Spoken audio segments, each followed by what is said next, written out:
Okay, welcome back, and we're into our final video tutorial, part 3. This one is how to use the Miloslick live histogram and live levels tool to take full advantage of it. So after viewing part 1 and 2, you'll understand when we do all our adjustments implemented how it works. So we're starting off with M27. Now this object was pretty good. The color balance is not too bad, but the problem is the background is too bright. You can see right in this region it doesn't really have a wide gap here, but there is a gradient here, and we're going to try and adjust that out. But we're not going to use the luminance only. We're going to try and adjust the background, the foreground, I mean the color of the dumbbell a little bit too. So we're going to, I'll show you the luminance. If we just raised it right to about there, that's about the best we can get it. Not a big improvement. But let's go into RGB, and you can see the colors don't line up. The green has the most background brightness in it. It's the green channel, that's why it's further to the right, and then the blue is the next, and then the red is the weakest. That's why the background, which probably was caused by severe light pollution, usually causes a green cast in the background, did this. So we're going to take our red, and we're going to go up 10 because it's not as bad. And then we're going to go to green.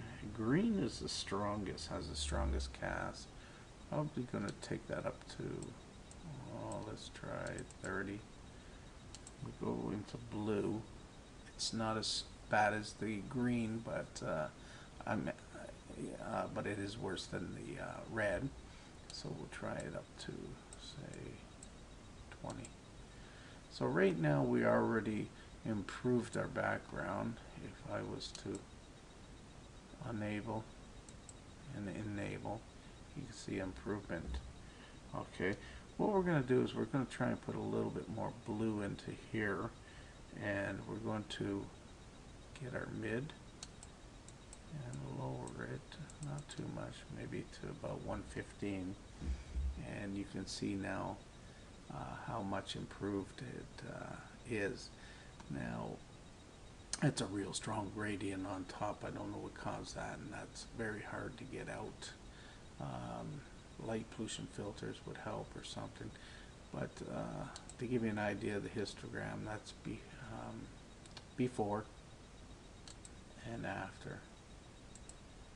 I think there's definitely a big improvement. Now if I was using just the luminance, there wasn't too much I can do.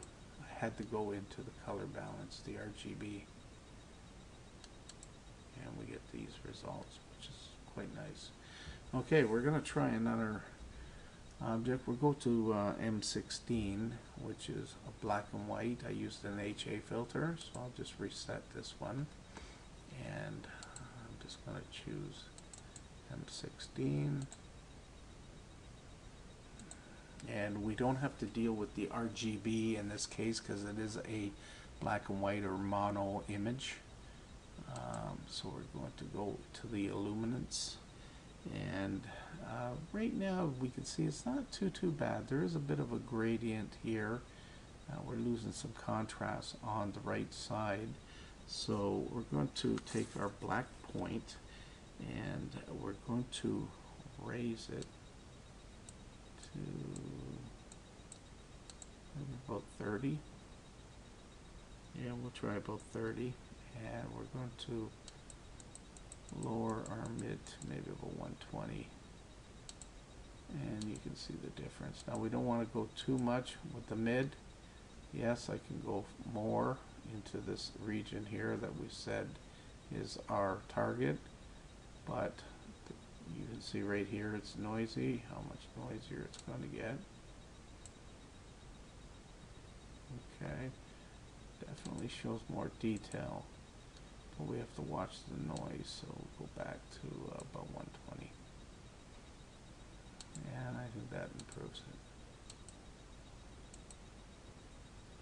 definitely improves the mid zones right here. Okay, so we'll reset that, and we'll try another black and white image, the swan, that I took the same night with an HA filter, same setup. Again, we have a gradient around here. This is nebulosity here, very faint in here, and also nebulosity up around here, but right in this area here is a gradient. So we're going to raise this black point not as high, maybe half of what I did on the eagle. We use 15 rather than 30, and we'll lower this one, raise the gamma. We'll compress it a bit on that side, so you can see we definitely brought more of the detail out here by raising the black point. Now you might be saying, well, why can't I take the midpoint and expand the faint details? Yes, I could do that within reason, but we have to watch the noise. Notice that the brighter regions aren't blowing out too bad, which is pretty good. If I had more images stacked, I could really push this right to about here, right to about there. Okay, and that would bring out a lot of detail. But there's just too much noise here. We'd need more stack. So we'll put this back to say 130. Put that to 15. Now, prior to having the midpoint gamma slider, all we had in the older version of Miloslick was the black and white point total linear adjustment, whereas this is, like I said previously, non-linear. So if we were to lower the white point, watch what happens to the brighter regions. Okay, that's what we had before. So now with this new histogram with the gamma point, we don't have to worry about blowing out stars or the brighter regions of the nebula or the bright cores of the galaxies. So we can leave it like that. So I'm going to reset that one, and our next object is M27, a different one that I did, and this one had a worse color balance issue.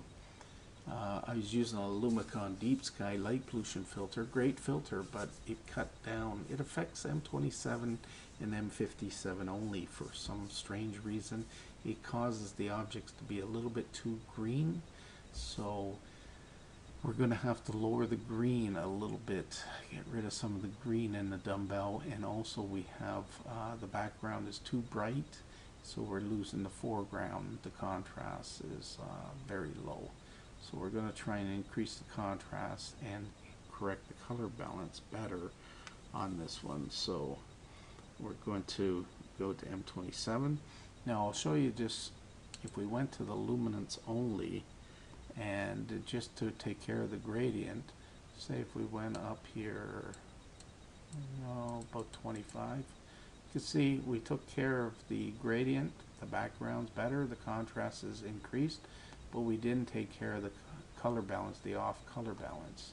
So I'm going to go into RGB. We can leave that for an example set so we can see before and after. But let's go into the RGB, and this way we can correct the color balance. So what we're going to do is we're going to start off first with the red point, and we're going to raise it to just to the start of the peak, maybe about 27. Okay, and then we'll go to the green, and also it's pretty well equal, 27. We'll go to the blue. Blue's a little bit weaker, so we'll go to 25. So you can see again, we took care of the background, but we still haven't the foreground, the color balance issue of the foreground of the object. So if I go to the luminance, they're almost equal. Okay, so you might be asking, how do we adjust this? So I'll show you. So basically, we want to take the green channel, the midpoint, and we want to lower it to about 150. Let's see if that would be close.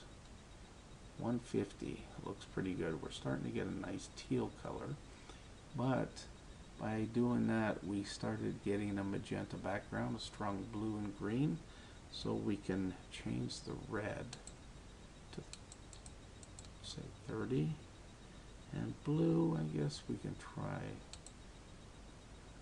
3, also 28, so it's not too bad there. So we're starting to get a nice color balance between the background and foreground. So if we see, there's before and after, before and after, and just the luminance, that's the background is corrected but not the foreground. So this is, in this case, this is where adjusting the RGB is better. Okay, so we're going to move on to our next object, which is going to be the fireworks galaxy, NGC 6946. So let me find that one. Okay, reset. Now in this case, this galaxy is quite nice. Background's not too bad. Color is off maybe a touch, maybe a little bit strong in the red. We'll do a color balance too, but let's just fix the background and try to bring out more of the detail here. So we'll go to the luminance and we'll put this up, say about 15, and let's lower this to say 100.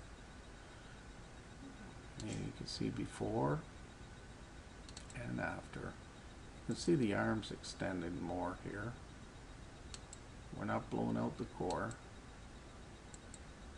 It would be tragic if we were to raise this white point. I'd have to go more into it to show it, but right there you can see what happens.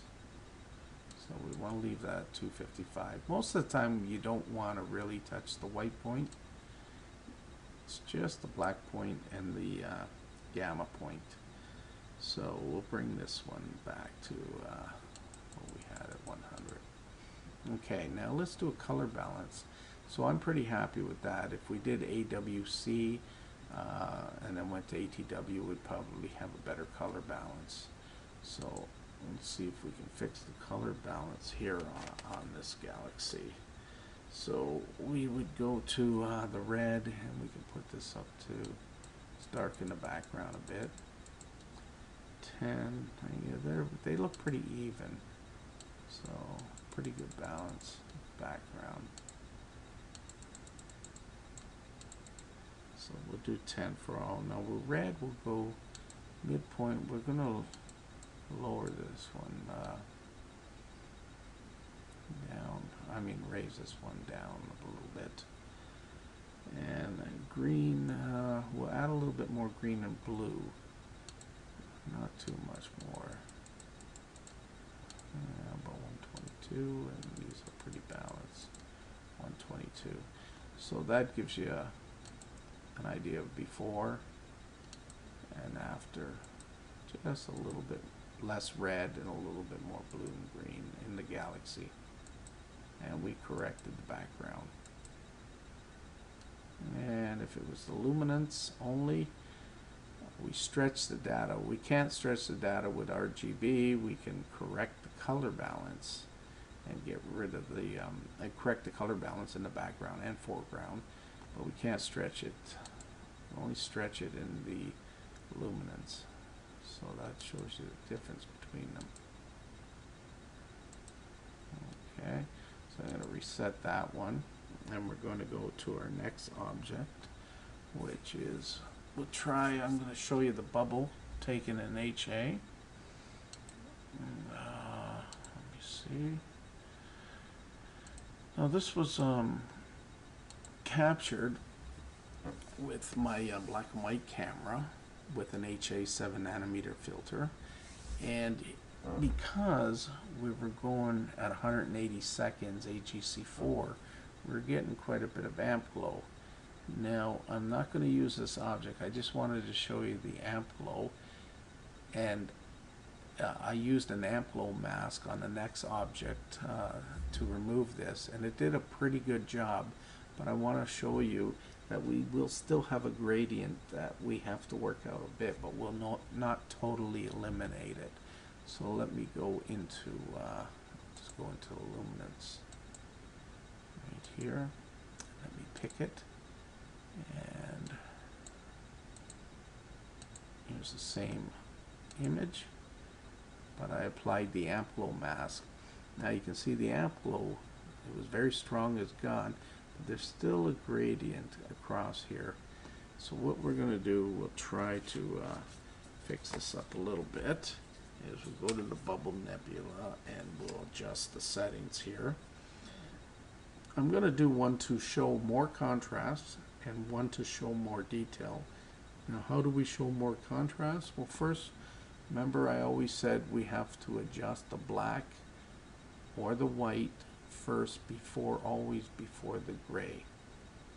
We adjust the linear adjustments first before the non-linear. So we'll go to say about 30 here. That already fixed the background a bit. Okay, and to show more contrast, we're going to down to 148.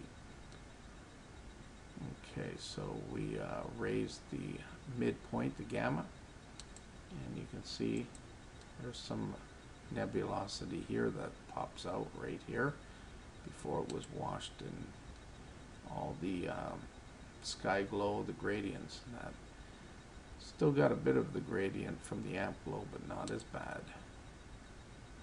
Okay, now to show you more detail, we're going to leave the black point at 30, but we're going to go the opposite way with the gamma slider. Maybe we'll try, let's see. Yeah, let's try 120. That's before and after. So you can go both ways, and it makes a big difference. Helps a lot. Now my final image, we're going to go and do an open cluster M11. Just again. So I'm just going to reset that, and we're going to find M11. Hit OK. So we're going to try M11, and we're going to work on the luminance. Okay, let's see if we work on the luminance. See if we can bring some detail out. So the luminance is what we're going to work on. We're going to raise the black point.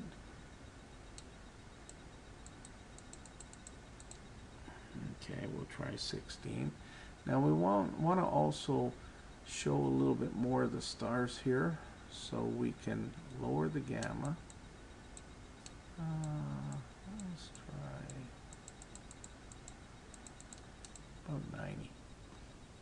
Okay, and that's not too bad. We don't want to touch the white point, because adjusting the white point will just mess things up. It will bloat the stars and ruin the colors, so I'll leave it at 255. So if I can show you before and after, you'll see some of the fainter stars here showing. Before and after, better background. Before and after. So that's how you adjust your histogram and use the levels tool. So I hope that you all enjoyed the three-part tutorial, and you learned learned how to use the histogram and how to read the histogram and levels tool, and you can apply that to your imaging sessions. Please don't be discouraged. It won't happen overnight. It takes time. I've been at this many years, CCD imaging background, and 7 years using a Miloslick and trial and error. But I've always had fun and I like teaching, so I would appreciate, let me know if you can, how you enjoyed the videos, if you got something out of it, learned from them. If you want me to do more, just let me know. I would appreciate it. So until then, thank you very much, especially if you watched all 3. I want to thank you. I know it was long, but we'll do more in the near future. So I wish you all clear skies and good, clean, happy, near real-time viewing to all. Enjoy yourselves. It's a wonderful hobby.